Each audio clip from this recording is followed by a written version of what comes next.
You're listening to the Options Insider Radio Network, the home of the Options Podcast. For more quality options programs, visit theoptionsinsider.com or search for Options Insider Radio Network in your podcast provider of choice. Listeners can also access all of our programming through our mobile app available in the iTunes and Google Play stores. Select programs are also available via live stream at mixlr.com/options-insider. That's mixlr.com/options-insider. Don't forget to follow along with your favorite programs and submit your own questions for the hosts at twitter.com/options, stocktwits.com/options, facebook.com/theoptionsinsider, or via questions at theoptionsinsider.com.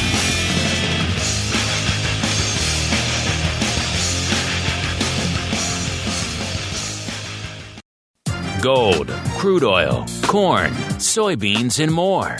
With so many tradable products, the futures options market can be an intimidating place. How can you possibly keep track of the latest trading developments across so many different products? Don't worry, we've got you covered.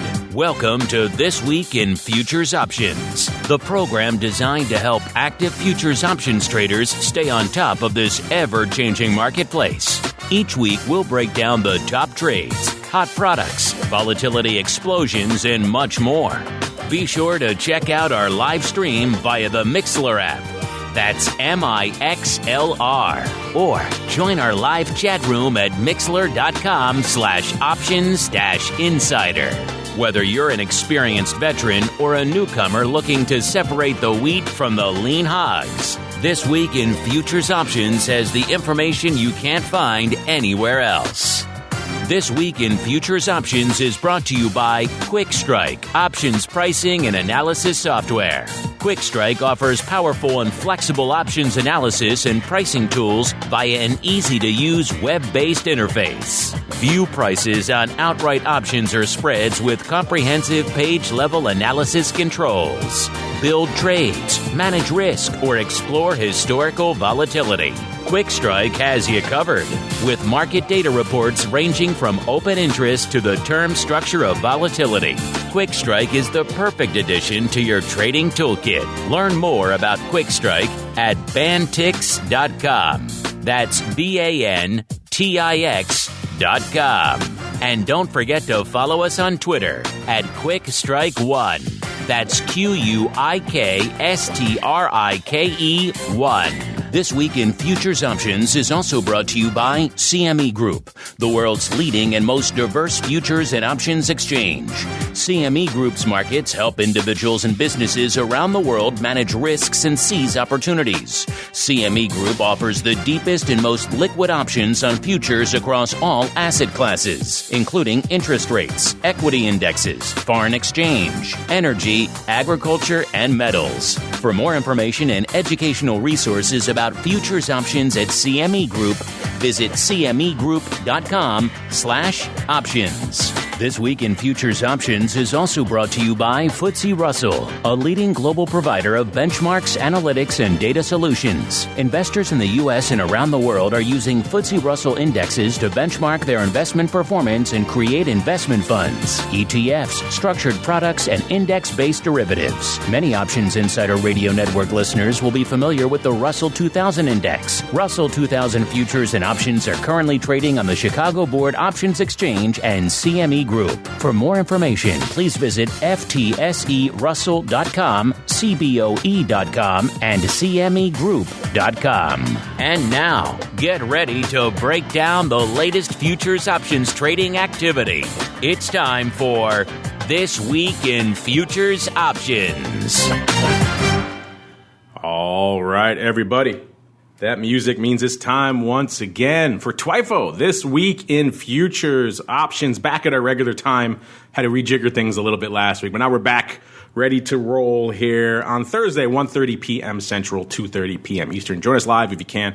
We'd love to see you guys in there. Your questions, your comments, your silly jokes, all sorts of fun stuff in there. Of course, you can always get it on your platform of choice as well. And I'm pleased to be joined on the old program this week, first off, by a guest in studio here. Always fun to have people here staring back at me with daggers in their eyes. Of course, I'm talking about our old buddy here, Mr. Sean Smith, the Managing Director of Derivatives Licensing over there at FTSE Russell. Sean, welcome back from your global traveling, sir.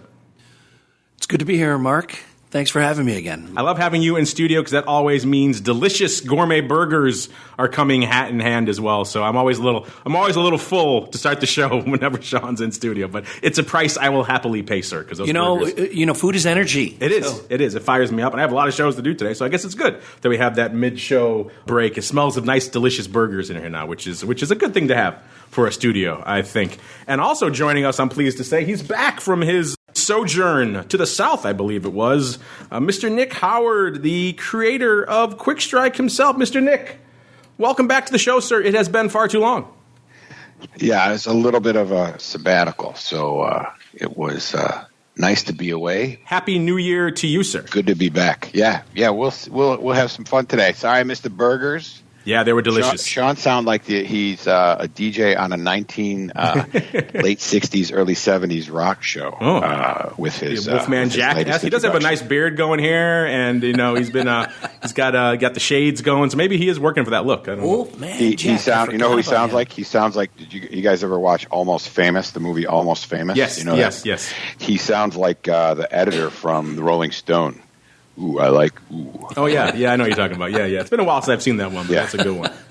Glad to have you back, Mr. Nick. I hope you enjoyed your sojourns there. I think you went to the south, and then maybe to the north, and then to the east and to the west. So all over the place, but you're back. We got a lot. We got a whole listener mail palooza in store for us here. But before we get to that, let's hit on a couple of product categories really quick.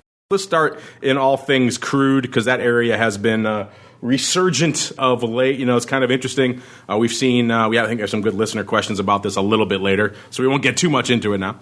But people are looking at crude. It's been kind of an interesting area. We've kind of been in this high 40s, low 50s range out there in WTI. Coming into showtime now, we're at about 53, off about a handle on the week. By the way, you guys can follow along, as always, cmegroup.com/TWIFO, or head on over to bantix.com if you want to kickstart the pro version, the big boys version over there. And interesting stuff. We saw a bit of a surprise surge in crude stocks this week. If you come in and listen to the show last couple of weeks, it seems like the narrative was maybe we had solved that issue of the ever-growing glut of supply coming out of the U.S. Maybe that wasn't going to be the thing, leaving a bearish imprint on WTI going forward. This week, maybe it's back again. We saw a big surprise out of the American Petroleum Institute. Surprise 6.5 million barrel rise in U.S. stocks. So all of that coming back into lean on crude a little bit again. But still 53 on the week here. Seeing vol, a bit of a mixed bag, kind of up a little bit across the board. Mr. Nick, since you're back joining us, I'm curious. Well, first off, while you were doing your extended sojourn, what was catching your eye product-wise? And then B, if you have any thoughts here on crude, sir, this week? Well, I will comment on what you said about the 6 million barrels type of stuff. As I watch that stuff come across and then see the reaction in the market, it just sort of kind of bounces it around I'm looking at the 1 week range here now for crude, and we started out just in between, around 52 and a quarter, and right now around 53.10. So it just seems like that stuff's pretty noisy when it comes to actually affecting what the market is. We haven't had, or at least this past week or two, haven't had anything too out of hand. Like we got our lows down to just below 51. So if we think of it that way, I guess from a actual percent standpoint, it's a pretty significant range. But at the same time, when you look at it, we traded from 51 to 54 and a quarter. So it's not anything to me that seems, too out of the ordinary. And if we look at the volatility, and we're looking in the March contract now, which probably started around 30 days at the end of last week is where we ended. We had implieds again, even over the last 30 days. We had lows in the mid 20s, got up to the 50s when we had a little bit of a break in December. But we sort of just been off this week. So some of those numbers appear to me just to be things that are just short-term noise in terms of price action. But when we look at the volatility, in particular over the last week, we're seeing not much going on in terms of keeping the bid. And we noticed that we see the vol is down Not a lot, but the vol is down on the week. So what caught my eyes, I didn't, nothing as crazy as when we had those initial breaks in December, and then the continued break into the new year and steadying off. But I don't even see anything too nutso with any of the skew numbers. It looks pretty much in line with what I expect. And then one thing I want to talk about, and we could talk about it at the next product if we cover it, is there's going to be a new way to sort of look at the money vol at the end of January. So you know how we always talk about how the vol movement along the curve, and then also the vol shifts in the curve. So we're going to put that number up on the board for people so they can actually see how the at the money might move. The at the money volatility might move a lot, but the actual volatility shift of the curve might be small or large, or might be negative, even though there's an increase in at the money vol. So that'll be fun to talk about in future episodes. Cool new tools coming from the Quick Strikes crew, I should say. So stay tuned for that, listeners. And you're right, Nick, not a heck of a lot lighting up. March is where most of the action was this week in WTI. If you're wondering what was leading the dance, it was puts, the 45 puts, 10,000 and change of those going up this week. 4,400 on Tuesday, about the same number on Wednesday, and about 1,500 or so today. So a little bit over 10,000 on the week. That, of course, there were some calls lighting up to 60 calls. It's not all downside puts. 60 calls doing about 8,500. So a bit of a 15 handle strangle / risk reversal lighting it up out there. And as Nick alluded to, the skew, not much changing, a little bit more bid in March, at least out to the puts. It was about 3.6% risk at the money, now coming in almost 6%. And the calls about 4% cheap. At the money, they were about 3% cheap last week. So calls getting a little bit cheaper, puts getting a little bit more bid. Kind of what you'd expect given that paper out there. So we'll keep on rolling to those. Before we do that, before we open up our crazy mailbag for this week, I know, Sean, you've been traveling hither and yon, spreading the gospel of all things equities, talking to brokers, talking to market makers, talking to wheeler dealers, getting their feedback about what they're looking to trade out there as well. So what's been on your radar from an equity perspective over the past week, sir? I'm having lots of excellent conversations, but the main theme has been the CME has just really done it right with in terms of the Russell products, and most of the folks that I'm talking to are very excited to see the growth in the volume, which is averaging over 150,000 contracts a day. They all are in agreement that volumes are going to get back to where Russell 2000 was trading years ago when I was at CME, and it's going to go north of there. So there's a real excitement for future growth. Last show, I think I talked about volumes coming out of Europe and Asia. You did, yes. A surprising amount. You said it was a nice, surprising little pocket of liquidity kind of overlapping the end of Europe and Asia kind of times with the U.S. And it took a pop since my comment. So, see, I guess they're listening to the show. CME is really expanding their sales campaign through the regions, and I'm sure them getting the word out about these products and the ability to trade them all day, every day in our evenings, as well as is getting to the end user of the product. So it's very exciting.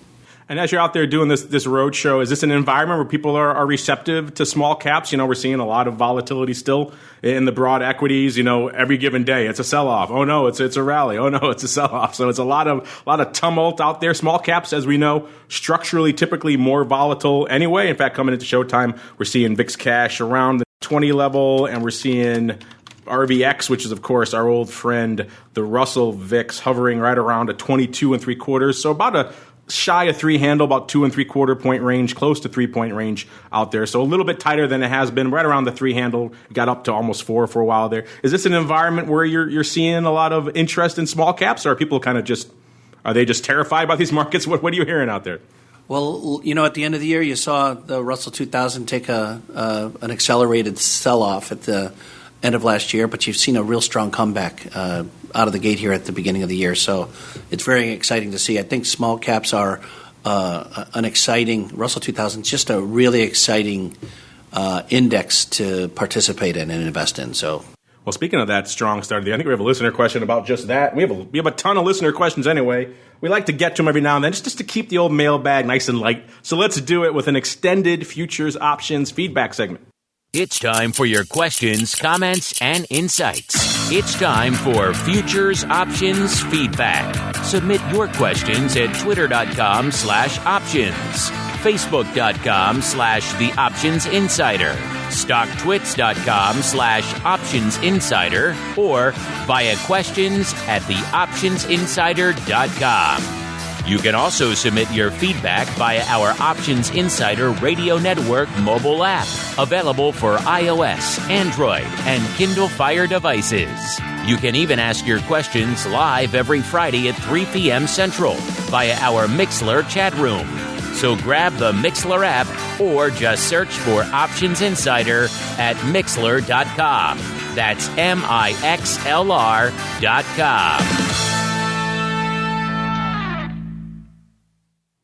All right, everybody, welcome to the Futures Options Feedback, the portion where you guys take the reins. You have a lot of different products, a lot of different things on your brains.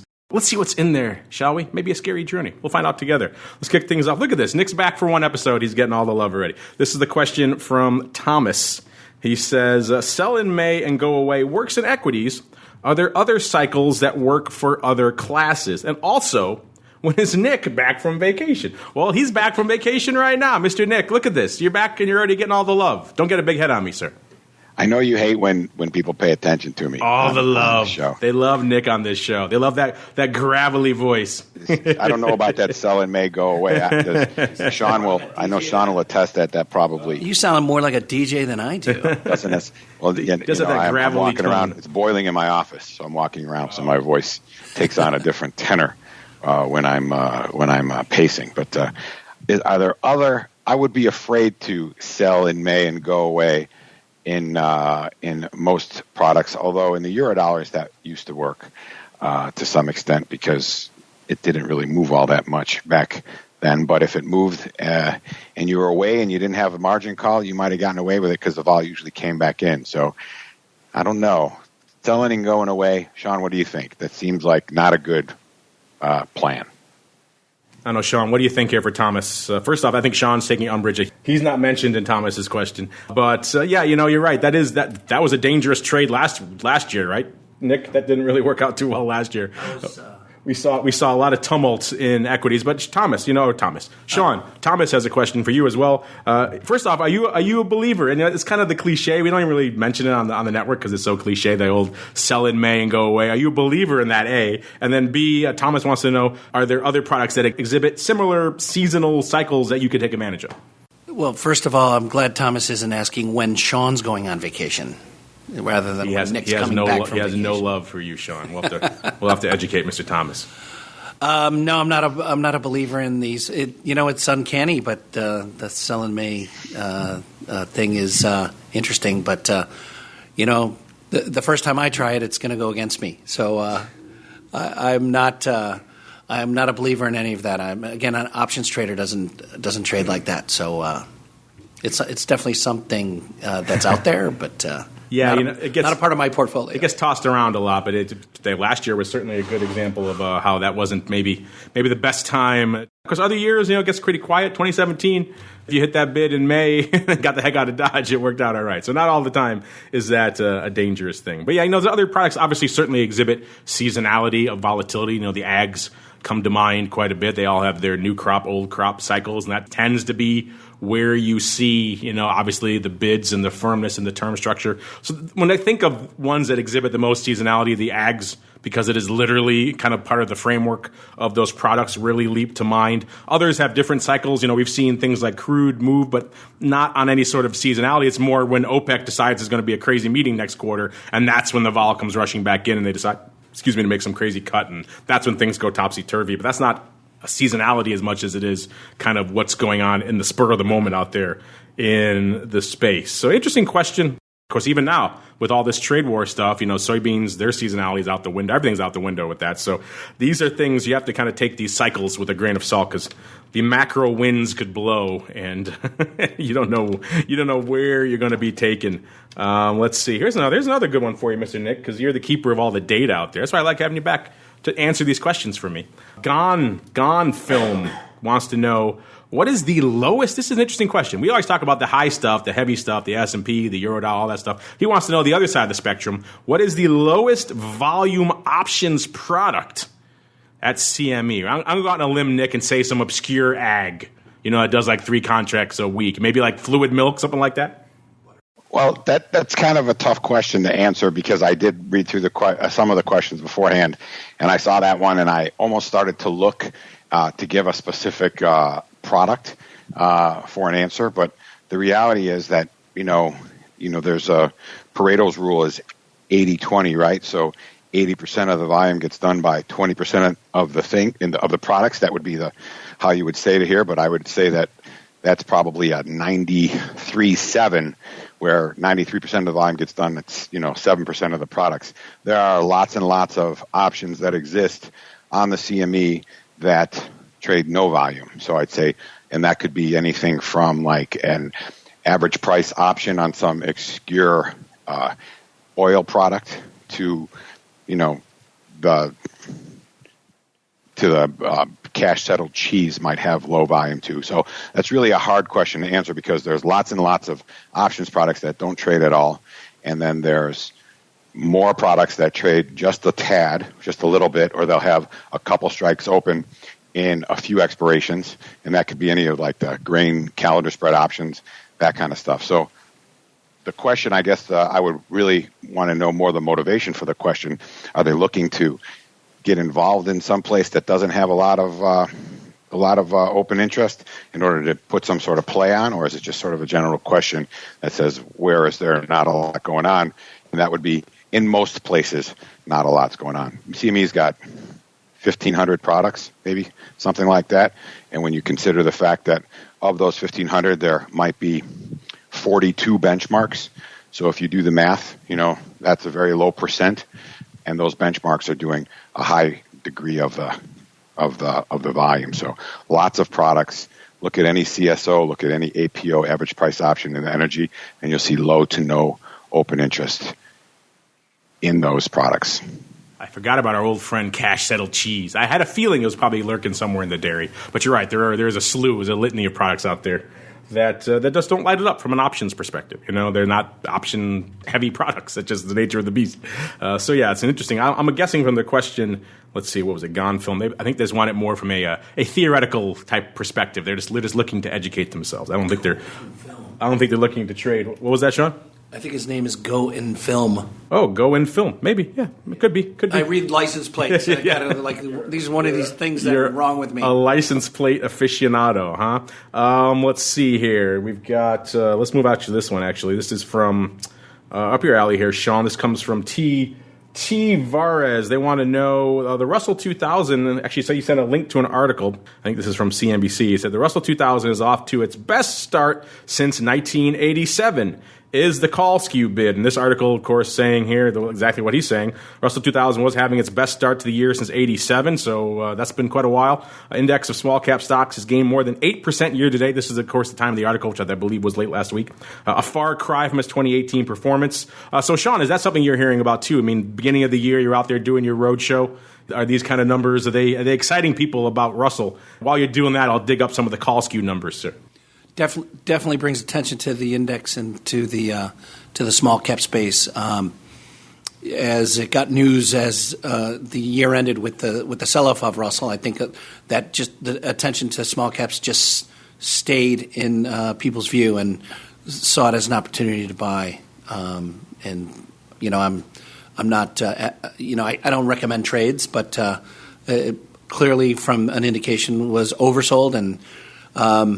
Vol comes in a rally, so I don't know if you're going to be seeing skew, but it would be a rare scenario to see this call skew bid in a broad equity index like that. It would require some aberrant. We've had a question like this before, I believe. What would it take to make that happen? We've talked about that in the past to be effectively an upside crash. There's over $16 trillion benchmarked to Russell products, so there's a lot of eyes on the suite of product as well. And a lot of them are doing the same thing they're doing in the S&P and everywhere else. They're buying puts and they're selling calls, right? So that's pretty much what we see. I'm looking at the skew right now. You guys can go find it for yourselves out here, cmegroup.com/TWIFO. The most active month this week is going to be out in March. That's where we'll look a little bit. So you got a couple of months. You got about 50-odd days or so worth of premium in there. So a little bit of time out there. And let's see what's been. Again, it's going to be the same story you're going to see in most of the major equities. What was the name here? The name was Tavares. that the puts are going to be a bitch. It's a question of how much. And so let's see out here in March. It's a question. Last week, the puts were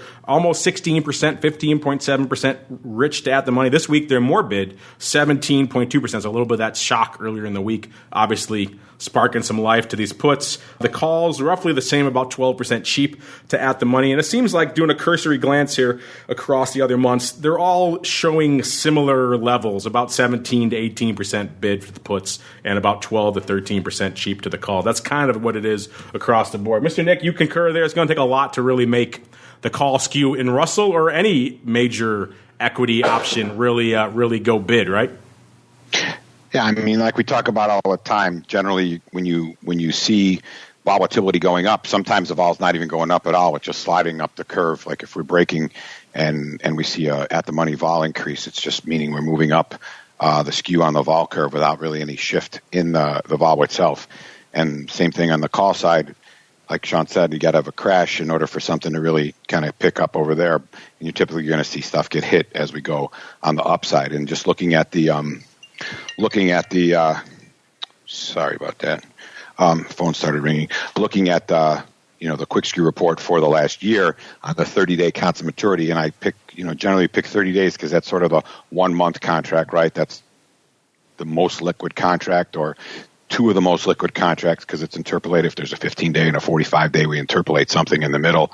You look at that, the call skew is actually cheaper than the average over the course of that year. So, and the puts, it's a similar thing, a little bit more expensive. Let me say specifically, let's see, the average in the puts is about 15, and the puts are about 16, 17% rich. So average is 10% cheap to the at the money on the 30-day constant maturity for the calls, and about 16 or 15 rich for the puts, and the puts are richer and the calls are cheaper. So I wouldn't say that anything is firm there. And what I will try to do, I'm running the report right now. I will put out the Russell 2000 quick skew summary report with the chart for the last year, and then everybody could take a look at it for themselves and see the 1 week, 1 month, 3 month, 6 month, and 12 month averages, and then also look at what the chart looks like. But yeah, no bid in the calls, no bid for you.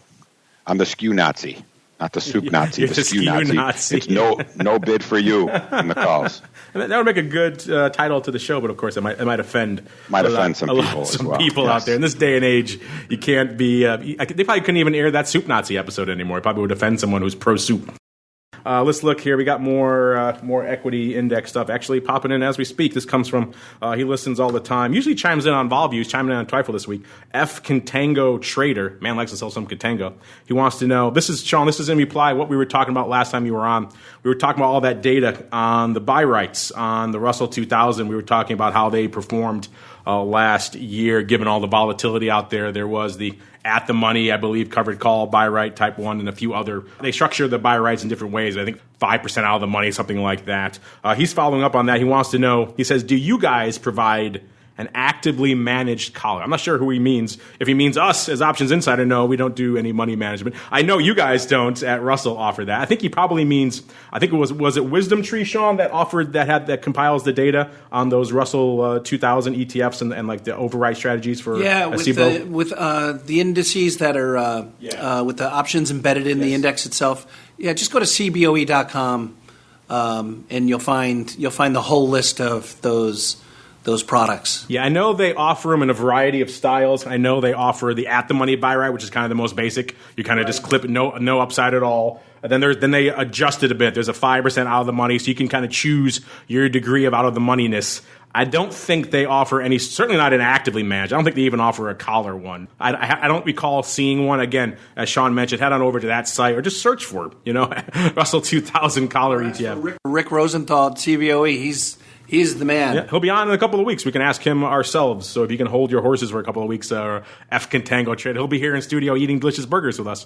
We can ask him directly. But off the top of my head, I don't believe they offer any sort of index off of an actively managed collar. I think I'm going to have a salad in a couple of weeks. I know OIC has done good research on that. If you want actively managed collars on a broad spectrum of underlyings. The OIC, the Options Industry Council, is the place. They, to my knowledge, have done the most extensive study and analysis of collars on a broad spectrum of products. So, of course, equity indices, also your metals, your all different products. So head on over to the optionseducation.org. They have great data on that, and that could show you how they like to construct their optimal collar. But off the top of my head, I'm going to say no. I think those are just straight overwrite buy rights. I don't think they do any sort of actively managed collar. But we'll check. When Rick's on the show in a couple of weeks, we shall check. Yeah, he was in response to our put right, which sells an at-the-money put. That was the put one we were talking about, the at-the-money put in Russell 2000. So he wanted to know if there's a collar. Everybody wants different flavors, Sean. Everybody wants a different flavor, exactly. All right, we got a bunch of love for gold here. The gold bugs are popping up. First off, we've got...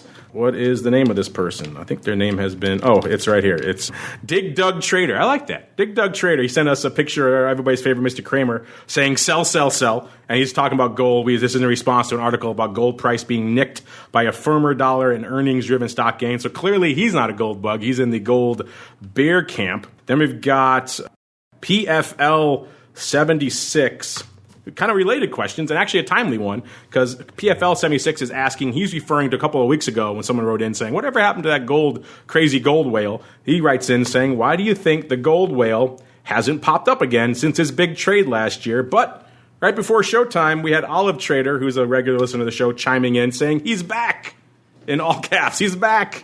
The crazy gold whale says he bought 1,750 of the Dees 2020 1900 calls around 2 a.m. via block trade. That's why I love our listeners, Nick, because they're so on the ball. And I know I'll have to go look for this myself. A, Nick, have you been watching for the return of our gold whale? And B, did you notice this block going up? I'll have to pull up some metals myself here. Did you notice this block going up today, Mr. Nick? I see the 17. It's the first trade of the night. So 1,700 of the 1,900 calls for 1,340. Another interesting one in the block was the 14, 16, 1,800 butterfly. So that would be, you buy the butterfly, you kind of are looking for the price to settle in the middle of that range. So in the 1,600 range. So so this butterfly traded quite a bit today. So the whale might not be. Well, it might be. What did that trade? That traded 49 plus 7 is 56. So that traded for 20 ticks. That's for a 200-point. So that's a 10-to-1 return. So typically on butterflies, you want to do 8.5 to 1 on your return. So they paid 20 to get 200 on that. So that seems like a pretty good play there for an upside. And that traded 500 or 600 times. I don't know if that's the whale, because somebody's out there trading the 1900s, that you can be as bullish with that with a better return option with that butterfly, to be honest with you, because you don't need that much of a push. You got like a 200 change rally instead of having a $400 rally for it to make any money. So that's what at least looks pretty interesting today from an upside play. Nick, you and I can just sit back and relax. We don't have to do any scanning. Our listeners are doing it all for us. They're finding the trades for us. I love them. It sounds like our friend may be indeed lurking. It's not quite as outlandish as he was last time. Remember last time he had some pretty outlandish. I think he was pushing around the 3,000 strike, as I recall last time. It was, gold needed to more than double for his calls to even start coming into fruition. So it doesn't sound like if it's the same guy, which maybe not, it doesn't sound like he's quite as outlandish. He's tempered his expectations. I need to go back and dig up the strike. Am I crazy, Nick? Wasn't it like 2,500, 3,000 kind of 1x2 craziness last time? I thought we were at the 3,000 strike, to be honest with you, somewhere out there. It was somewhere around 3,000. So if it is him, he's learned his lesson to maybe tamp down his expectations a little bit. But still, yeah, it's nice. People have been asking us, I think you've been asking us, Olive Trader and others, people have been asking us for a while, where is this guy? Where did he go? Maybe, we're going to dig a little bit, but maybe he's starting to show signs of popping back up. Certainly 1,900, while still, as of showtime, about 600 odd handles off of where gold is right now, a little bit shy of the 1,300 level, about 1,280 right now, off about 5 handles on the week. So he needs quite a run, but nowhere near as outlandish as some of those other ones.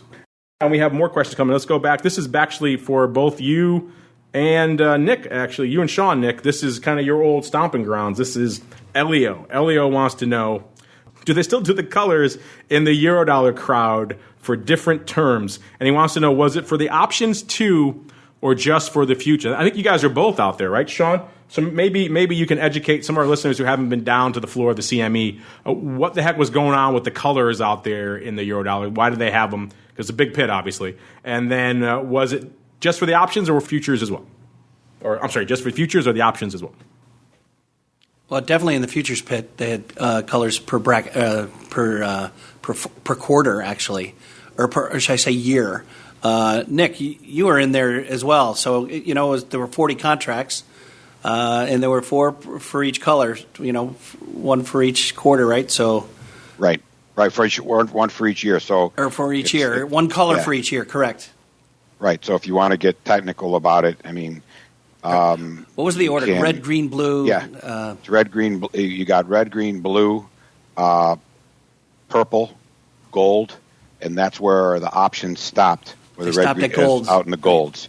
So here, I'll load up all of them here, and I'll give you all the colors. It's the whites, right, which is the first year, the reds. So when you signaled for the June contract, the June was like the bull sign. So you did June if you wanted to have the June. March was like when Curly from the Three Stooges used to roll his fingers out in front of him. So anyway, you do the symbol in front if you wanted the front contract, and if you wanted the June, you put the bull sign behind your head, and that gave you the red. And then if you wanted the green, you crossed your shoulder to the other side. I believe that's what it was, and purple was up over your head. So it was a crazy way to signal which contract you wanted, but it was white, red, green, blue, gold, purple, orange, pink, gray, and brown. And yes, they are both for both the futures and the options. The difference in the options is you could have a white, red, and green regular contract. Okay, so that's where the actual contract length was related to the date way out there in the second and third year of that part of the term structure. But you also had what we call them shorts, but they call them mid-curves from a technical standpoint. From a CME product, they call them the mid-curves. So you had short red, short green, short blue, short purple, short short gold, right? Whatever it was. And then when I first started, we had whites and reds. So we had 8 contracts that we had a price plus the cereals, and there used to only be 2 cereals at any given time. So say we were in January, you'd have a January, February, a March, June SEP, and then you'd have a March, June SEP for the reds.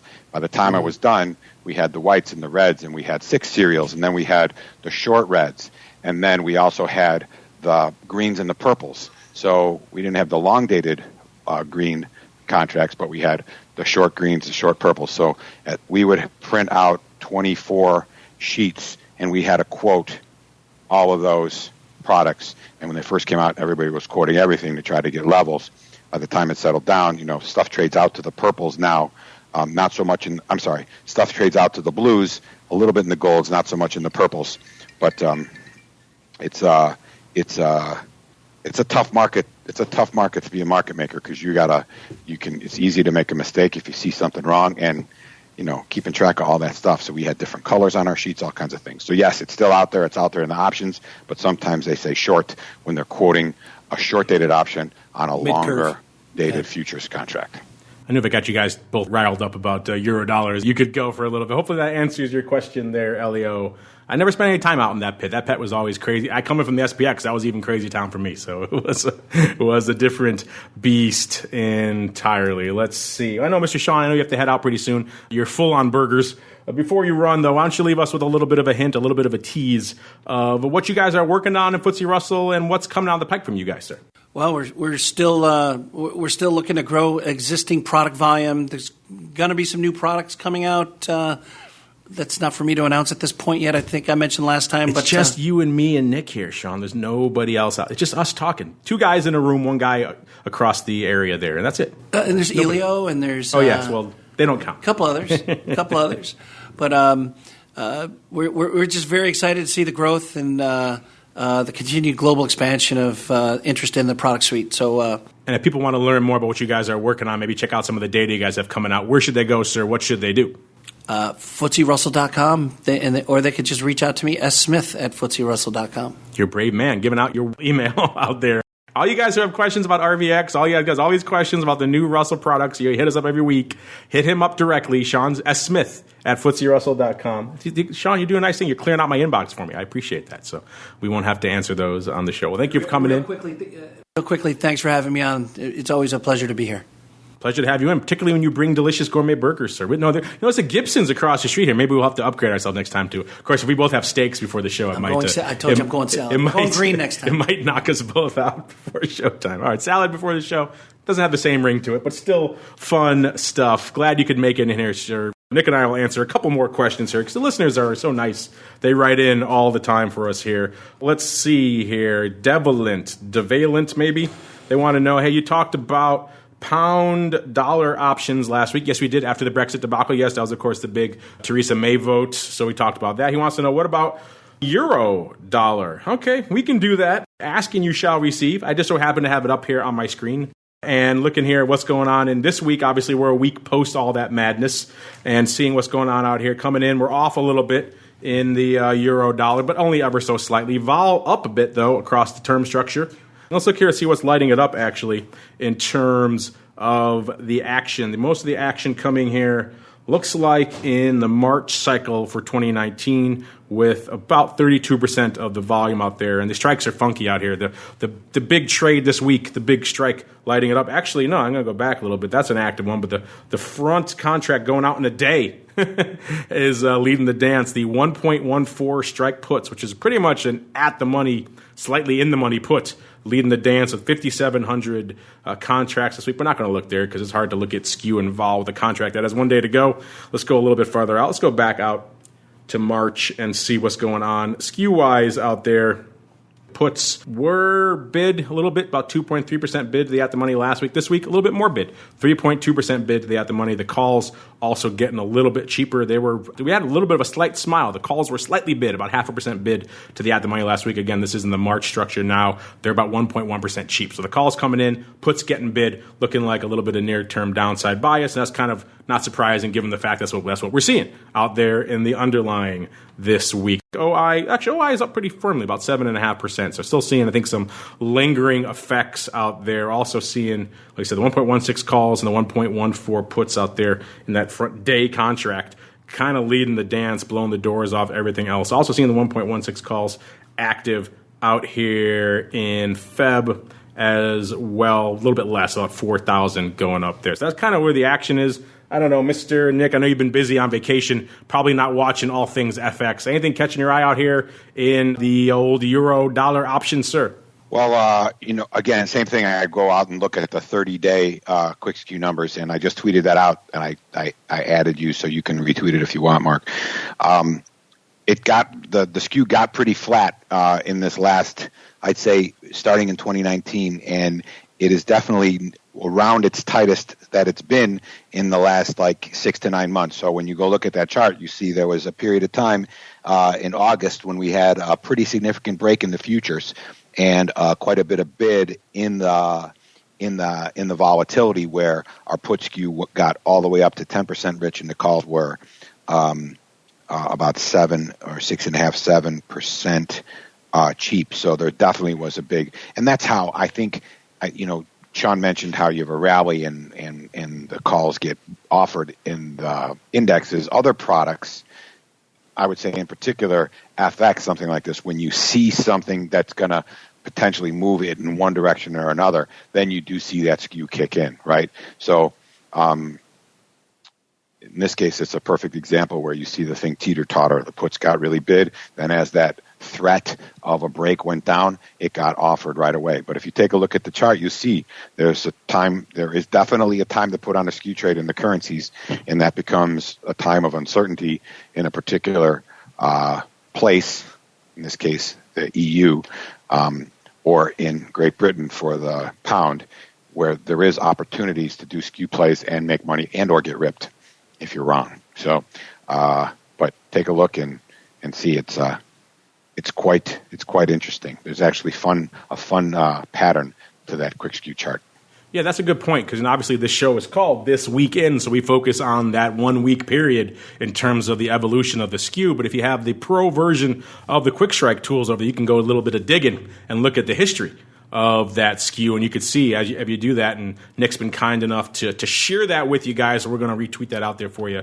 If you're not following Nick, you should do so you could get access to all that data he puts out throughout the week. But he sent out this skew chart. You could see how that quick skew has evolved, and he's right, it is super tight right now. So interesting stuff, looking at it beyond just a 1 week time horizon, going back months and even years to see how that skew is evolving. Probably a good thing if you're intrigued by trading these things. Let's see, we got time. Let's do a couple more. The people are nice enough to write in.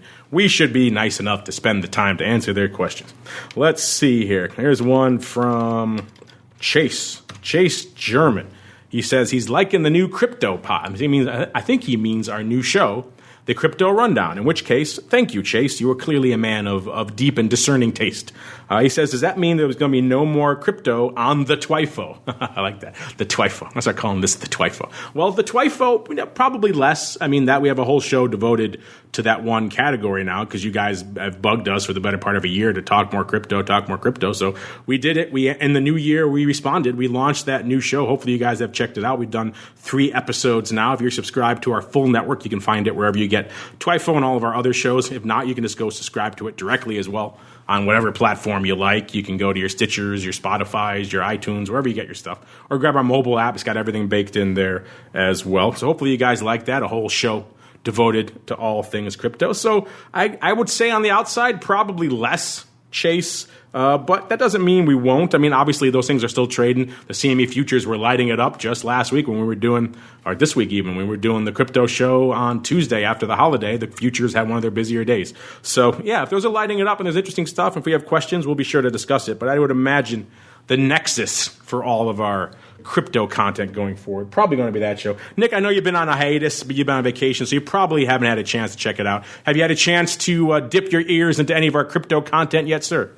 I actually just saw an email that talked about it and who's sponsoring it. So I like those guys over at Acuna, so I will have to give it a listen. But I will say that one of the efforts we're going to make this year from a crypto standpoint is to move some of the analyses and calculations that we have talked about off of other indexes into the for the CME version of those. So both the Bitcoin and the Ether real-time index. So, we'll start to be able to publish some volatilities, some realized vol for the futures, and we'll start to create those vol curves and pricing sheets just like we did for the other situation that we had. So stay tuned for that, and we can still talk about it. If you ask questions, we can always answer it because it is a CME product. If you answer them specifically about the real-time index or the Ether real-time index, we're glad to address those. And if we have data available via QuickStrike for them, we'll put it out there, and we could probably do a little report, but it'd be kind of boring because it would be futures related. But as part of that, this week in futures options, we can put that crypto report there, and instead of showing just futures prices and that kind of thing, we could show realized future volatility as well. So there's some interesting stuff that we can still do. We can't, I always got to cover my crude gold and equities and all that stuff first, probably, but I'm glad to answer any questions. You should check out the first episode, Nick, because we mentioned your stuff on that show. I think you were nice enough to send us all that data you guys had on the vol and the skew and everything for the different major leading coins. And so we cited all that data on the show, talking about the history, the historical volatility of those products, and kind of, debunking that myth that Bitcoin is the most volatile thing since sliced bread, right? In fact, getting into November of last year, it was flirting with a 20. The Acuna guys were joking. They said the joke in the office coming into November of last year is, what are we trading that isn't less volatile than Bitcoin? It's about as volatile as a T-bill. It was pretty quiet out there for a while. So, yeah, interesting stuff to see. All that data and more can be found over there on the Crypto Rundown. If you're subscribed to TWIFO, if you're getting our network feed, you're already getting it. If you're just getting TWIFO, make sure you get the Crypto Rundown too. It's a fun one. All right, Nick, we got time. Let's do a couple more. Why not? Let's go out. Mix it up a little bit. We never really do this. I don't know why. We're so busy with the immediate questions we get. We don't have time to go digging through the different platforms. But we looked a little bit to some of the other ones like iTunes and other. People go in there, leave comments and things. Don't leave a question for us. in a place like an iTunes or a Google App Store, something like that, because A, we very rarely check them. As you can tell, some of these we're looking at are kind of old. But B, if you want to have a timely question, there's a lot easier ways to get at us. You can email us, find us on the website, social media, of course, the live chat. Those are all immediate ways to get your questions answered versus if you'll put a question in iTunes, it may be a while before we notice it. But just looking through, seeing what you guys think on those platforms as well. Here's one here, a little bit of love here, Mr. Nick. It's a 5-star review from Rocket Labs. They are saying they greatly enjoy listening to your guys' show. I'm just getting into trading futures, and I'm finding your show educational as well as entertaining. Keep up the great work. Well, no, you keep up the great reviewing there, Mr. or Mrs. Rocket Labs, whoever you may be, like the handle out there. I don't know, Nick, you come back from vacation, look at all this love you're getting. You're kind of just awash in love. I could see, if you were in the studio with me right now, I think I could see your cheeks getting a little red from embarrassment, sir. Well, you know what? Sometimes you go through periods of time where you think if you have any value at all. And I'll tell you, it's awfully nice to hear people say that. It's glad to have me back. So that makes it all the more worthwhile, right? So it is good. They are indeed listening and they're loving. So keep the love flowing. Keep the questions coming. By the way, if you like what you're listening to, you do want to feel motivated, you feel the spirit, you want to leave a review on one of those platforms, could be iTunes, Google Play, wherever you listen to the show, feel free. Have at it. Go for it. Those are always fun. Nice. They're educated. They inform other people who may be discovering the show for the first time in those platforms. It's also good for whatever voodoo algorithms they use on those platforms to help determine what they rate and what they promote and all that fun stuff. So if you like the show, head on in there. You can review our network feed, review the TWIFO feed, whatever you like, and give it some love. If you like Nick, give it some 5 stars. If you're not a fan of Nick, you can go 3 or 4. We won't hold it against you. I'm just kidding. Clearly, you guys like him because you're writing in. So keep those questions, those comments, those insights, those pearls of wisdom coming. That music means, unfortunately, we've come to the end of another epic sojourn through the world of TWIFO. We still have more questions, so maybe we'll have to do another listener palooza because you guys certainly are not shy about asking questions, which is what we like. But before we go, we mentioned what's going on with Sean. Mr. Nick, you kind of touched on it at the top of the show here. You kind of intrigued me. I'm curious. What is this you're talking about here with the vol tools, and where can we go to learn more? Well, you can go to Dev and take a look because it's already deployed out there, so you'll be a first looker on it. Lucky. What we're just trying to do is give people a couple things. I'm gonna take about a minute here to talk because I haven't been around in a while. So we're trying to give you a little bit more insight into the volatility, right? Because we talk about at-the-money volatility movement, but that doesn't always give us a good idea of what the whole curve has done.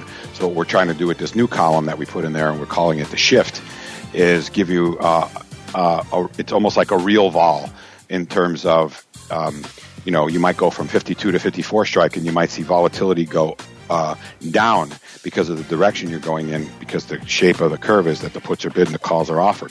But the reality is the curve didn't shift at all. So the volatility of that 54 strike where you are now, it didn't change at all, right? So you have a shift of 0, but you have a change in at the money of, say, 2%. But it really gives you an idea of whether the vol's moving because it's bid, whether it or if it's offered because it's soft, those kind of things, or if it's just we're kind of bouncing around on the skew, which is what the whole point of the vol curve is, to say if the futures go up, the vol's going to go this way. If the futures go down, the vol's going to go this way. So I think it'll be interesting. The other thing too, Mark and I have been talking about this for a while last year, and we're going to finally put it into play here. We're going to offer up a version that people can, subscribe to TWIFO alone, but it lets you dive in and click in and see the data and give you charts and details. So that will be coming soon for really, really reasonable annual. And I think you're going to love it because I love it and I use TWIFO all the time. It's my go-to report when I want to see what's going on in the markets and get a quick look at history and stuff like that. So stay tuned because we're excited. That is exciting stuff. So it sounds like some of that's in the dev. They can't check it out yet, but hopefully soon. And for the latter kind, I'm looking forward to hearing more about the new offering that is going to be Quick Strike for this audience in particular.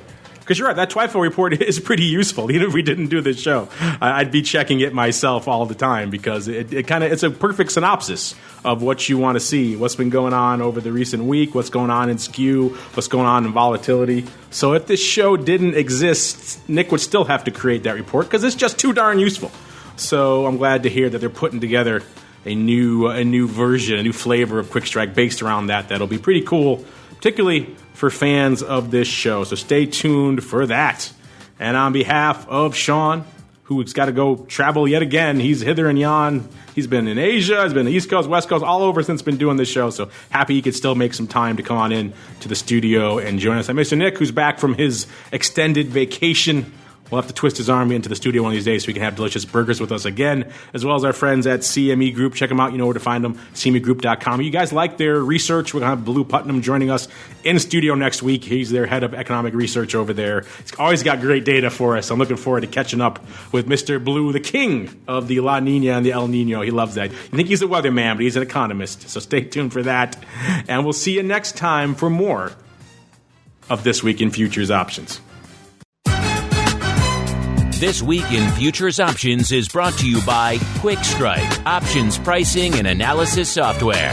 Quick Strike offers powerful and flexible options analysis and pricing tools via an easy-to-use web-based interface. View prices on outright options or spreads with comprehensive page-level analysis controls. Build trades, manage risk, or explore historical volatility. Quick Strike has you covered with market data reports ranging from open interest to the term structure of volatility. Quick Strike is the perfect addition to your trading toolkit. Learn more about Quick Strike at Vantix.com. That's VANTIX.com. And don't forget to follow us on Twitter at QuickStrike1.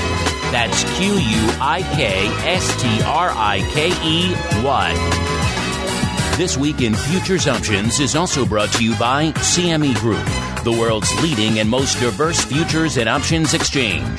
CME Group's markets help individuals and businesses around the world manage risks and seize opportunities. CME Group offers the deepest and most liquid options on futures across all asset classes, including interest rates, equity indexes, foreign exchange, energy, agriculture, and metals. For more information and educational resources about futures options at CME Group, visit cmegroup.com/options. This Week in Futures Options is also brought to you by FTSE Russell, a leading global provider of benchmarks, analytics, and data solutions. Investors in the U.S. and around the world are using FTSE Russell indexes to benchmark their investment performance and create investment funds, ETFs, structured products, and index-based derivatives. Many Options Insider Radio Network listeners will be familiar with the Russell 2000 Index. Russell 2000 futures and options are currently trading on the Chicago Board Options Exchange and CME Group. For more information, please visit ftserussell.com, cboe.com, and cmegroup.com. This broadcast is intended for informational and educational purposes only and does not constitute trading advice or the solicitation of purchases or sale of any futures or options. The rulebook of the applicable exchange should be consulted as the authoritative source on all current contract specifications.